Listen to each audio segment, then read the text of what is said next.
Hello chat GPT. Hello, কেমন আছো? তোমার জন্য কিভাবে সাহায্য করতে পারি? হ্যাঁ, আমি আলহামদুলিল্লাহ ভালো আছি। তুমি কেমন খুব আছো? ভালো শুনে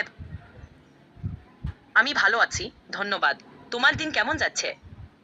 আমার দিন তো ভালো যাচ্ছে না, কারণ তোমাকে নিয়ে ফেসবুকে অনেকেরা ভিডিও আপলোড দেয়, তোমাকে 1 থেকে 1 কোটি পর্যন্ত বলতে গণনা করতে বলে।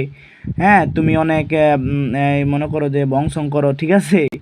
তুমি 1 থেকে 1 কোটি পর্যন্ত গণনা করে শুনাইতে পারো না, তুমি নাকি ভুল বলো। তো আজকে আমি সেটা সবাইকে প্রমাণ করে দিব। তো আমার কথা হলো, 1 থেকে 1 কোটি পর্যন্ত গণনা তুমি করো তো।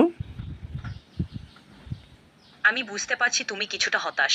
1 থেকে 1 কোটি পর্যন্ত গণনা করা সত্যিই অনেক সময় সাপেক্ষ। তবে আমি এখানে আছি তোমার সাহায্যের জন্য। তুমি যদি অন্য কোনো বিষয়ে কথা বলতে চাও, আমি এখানে আছি। হুম। আচ্ছা ঠিক আছে, তাইলে তোমার যেন এই যে মানুষ যে মনে করো যে যে কিছু কিছু মনে করো যে আবাল আছে, ঠিক আছে? তারা যেন তোমাকে 1 থেকে 1 কোটি পর্যন্ত গণনা করতে বলে, তাদেরকে কি উত্তর দেওয়া যায় তুমি একটু বলো তো।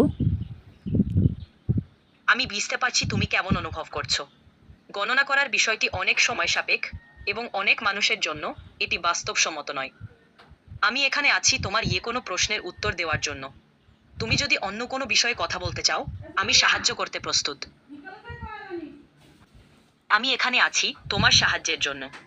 যদি তোমার মনে কিছু থাকে, তুমি মুক্তভাবে শেয়ার করতে পারো। আচ্ছা, চ্যাট জি চ্যাট যদি জিপিটি তোমাকে যে 1 থেকে 1 কোটি পর্যন্ত যারা গণনা করতে বলে, তাদেরকে উত্তরটা কিভাবে দেওয়া যায় সেটা বলো। আমি বুঝতে পারছি তুমি কি বলতে চাও। গণনা করা একটি সময় সাপেক্ষ কাজ এবং সব সময় প্রয়োজনীয় নয়। তুমি যদি কাউকে বোঝাতে চাও যে এটি সম্ভব নয় বা প্রয়োজনীয় নয়, তুমি সহজভাবে বলতে পারো যে এটি একটি দীর্ঘ প্রক্রিয়া এবং অনেক সময় নেয়, যা সাধারণত প্রয়োজন হয় না। তোমার যা প্রয়োজন, আমি এখানে আছি। হুম, ঠিক আছে, ধন্যবাদ তোমাকে। তোমাকে সাহায্য করতে পেরে আমি খুশি। তুমি যদি কখনো কিছু জানতে চাও বা কথা বলতে চাও, আমি এখানে আছি। নিজের খেয়াল রাখো। ওকে, বাই, আল্লাহ হাফেজ। আলহামদুলিল্লাহ। ভাল থাকো। আল্লাহ হাফেজ।